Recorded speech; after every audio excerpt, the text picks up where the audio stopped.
Salut, bienvenue à vous. Aujourd'hui, je vous propose de faire une recette pour vos enfants, pour les enfants qui sont intolérants au gluten et aussi qui sont intolérants aux produits laitiers.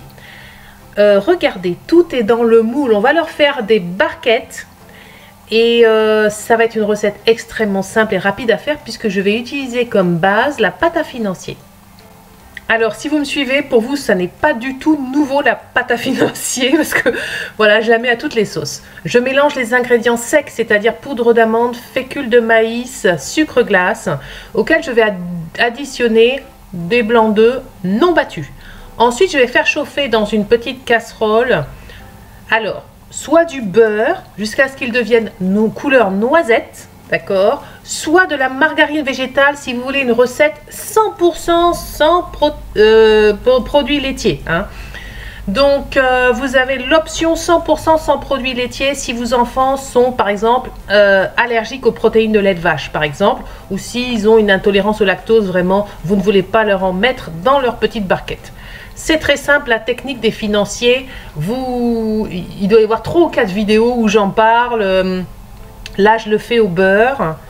Dans la dernière vidéo, la tarte tutti frutti, j'ai fait la même pâte, mais avec de la margarine végétale. Donc, vous avez voilà, le choix. Vous pouvez faire une pâte à financier qui correspond à vos intolérances et à vos allergies.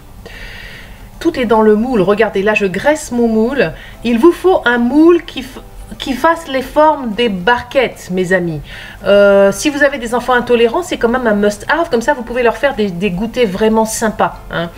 Normalement, quand on fait des barquettes comme ça, on met de la pâte à génoise. Donc, vous pouvez aussi mettre de la pâte à génoise. Hein. Vous n'êtes pas obligé. Vous pouvez mettre carrément de la pâte à 4 quarts. C'est à vous de voir. Moi, je trouve que quand on est pressé, hein, c'est fait très vite, hein, de la pâte à financier. C'est légèrement croustillant. Je trouve que c'est parfait.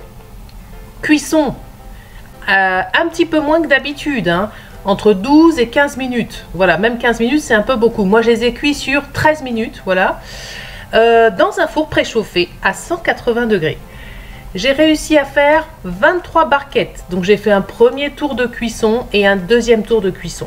Ensuite, c'est simple, hein, je démoule sur une grille et puis je remplis. Et là, vous remplissez au choix. Vous pouvez mettre de la confiture, moi j'ai mis fraises, mais bon, framboises, abricots, et vous pouvez mettre de la pâte à tartiner, bien sûr. Donc moi je vais vous montrer hein, bientôt le produit que j'utilise en pâte à tartiner, qui est sans lait et sans gluten. Donc pour la pâte à tartiner, c'est Nocciolata que l'on trouve en supermarché, hein, sans gluten et sans lait. Donc voilà, j'en mets dans mes petites barquettes.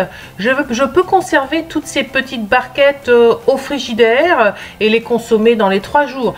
Mes amis, il n'y en a que 23. Vous savez, ça va aller très très vite.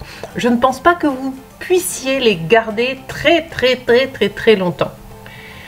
Donc vous voyez, c'est assez simple en fait de faire des petits goûters sympathiques pour les enfants intolérants qui parfois ressentent une espèce de frustration hein, parce qu'ils ne peuvent pas avoir les mêmes desserts que les autres. Tout est dans le moule. Moi j'ai utilisé un moule Gobel, mais vous avez des moules à barquettes en silicone. Hein. Vous pouvez choisir aussi la contenance hein, du moule, de la cavité. Hein. Pour le Gobel, ça contient juste un tiers de cuillère à thé hein, comme contenance de confiture ou de pâte à tartiner. Voilà, j'espère que cette vidéo vous a plu et puis les enfants, régalez-vous. Voilà, salut, à bientôt mes amis.